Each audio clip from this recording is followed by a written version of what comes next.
Hello everyone, today I'm going to continue the stories of the great Rabbanim of the past years, and none other than Rabbi Moshe Cordovero, who was born in the year 1522 in Eretz Israel, in the city of Tzfat, one of the four holy cities. In fact, his family descended from one of the families that were actually expelled from Spain, part of the Spanish Inquisition.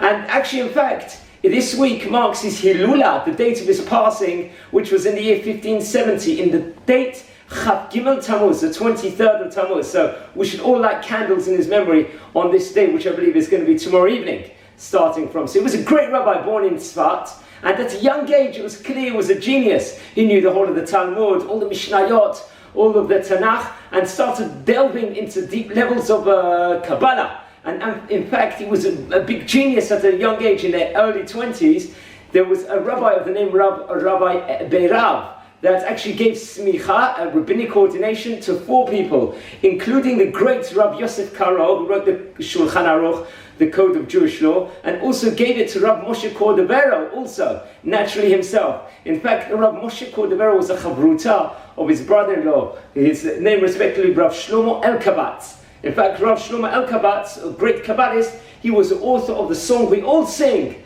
on Shabbat, on Friday night, part of the Kabbalah Shabbat, of Lecha Dodi Likrat Kala Penei Shabbat Nekabela. He's a great author of that song, which all Jewish people of all denominations will sing naturally on the Kabbalah Shabbat service. So in the year 50, he wrote many books, and the main book while he was alive, which he wrote, was massive volumes of Kabbalah, was the Pardes Rimonim, which many people learned, and that was, let's not say his claim to fame, but made him very big. And he was living in Tzfat at a time where a lot of people that was thriving, business was thriving, the textile industry was thriving, it was the place to be. And he was such a great rabbi that many Torah scholars from Italy came to Tzfat to learn under him. He became the rabbi of many people in Tzfat naturally. And it made the renaissance of Torah, while at the time the economy was booming, and Tzfat was a center place in Eretz Israel economically, and also Torah. It became a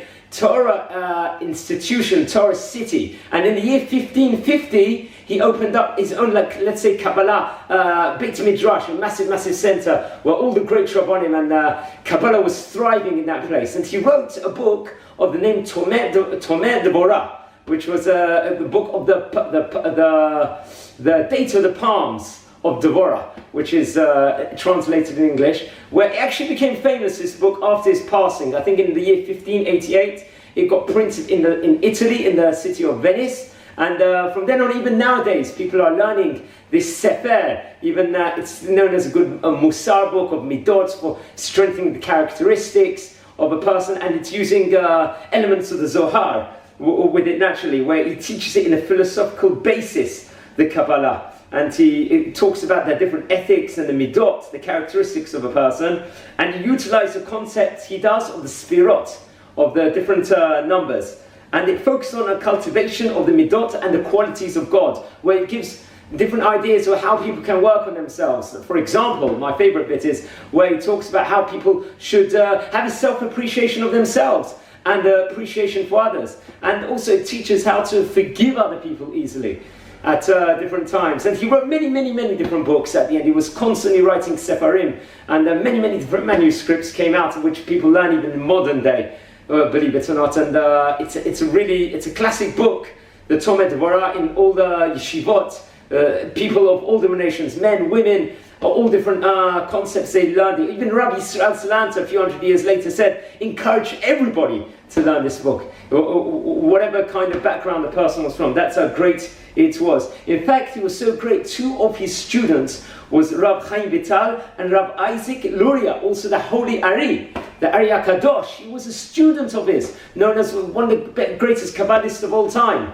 And that's how much the Torah was thriving in Tzfat at the time. In fact, they say that at the time of his passing, when he was being buried, Rabbi Yosef Caro, who passed away, I think about 10-12 years after him, himself said that in the funeral, that here lies the Ark of the Torah, referring to this great Rabbi Moshe Cordovero himself. And later on, Ari immediately would have taken his place as a leading figure in the Torah society in Tzfat, and 2 years-ish later he passed away also. But it was a thriving time for Torah and Kabbalah in the city of Tzfat. And Chav Gimel Tammuz, it is going to be, which is this week, is going to be Hitilulai's date of passing. So we should light candles and do many great things, and maybe it'll be even schut for us. We do it in the memory of the schut of this great Rabbi, Rabbi Moshe Cordovero. And I will also be lighting candles, and may you protect all of Am Yisrael. May this be refuah shlema for Yechaskel ben Esther. Bez Hashem will live to 120, and Bez Moshiach will be here before then. I want to wish you all a fantastic day, and hopefully I'll be giving more small classes later on. Enjoy.